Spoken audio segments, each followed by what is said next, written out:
विरक्त दीक्षा हुई। अब आपकी स्थिति हो गई ऐसी कि आप एक स्थान पर बैठते हैं और नेत्र बंद करके केवल श्यामा प्यारी कुंज बिहारी, श्यामा प्यारी कुंज बिहारी।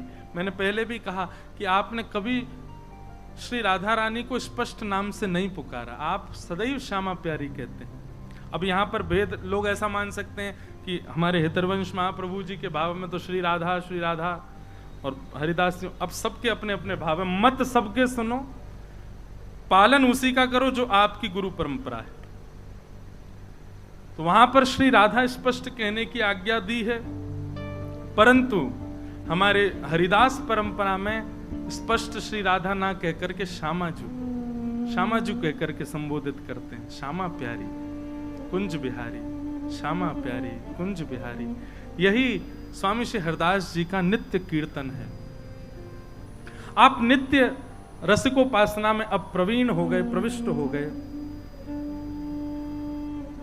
आसुधीर जी, स्वामी श्री हरदास जी के गुरु जी, अब निकुंज लीला में प्रवेश कर गए, निकुंज लीला में प्रविष्ट हो गए। स्वामी जी महाराज अब निधिवन में विराजते हैं और निधिवन में श्री विठल विपुल देव जी नित्य आते हैं, स्वामी जी की सेवा करते हैं। और वे पंच ऋषि भी, जो जिसमें पिताजी भी हैं, मामा जी भी हैं और भी सब जन, वे सब भी स्वामी जी की सेवा करते हैं, नित्य उपासना करते हैं, मानसी में रहते हैं हमेशा।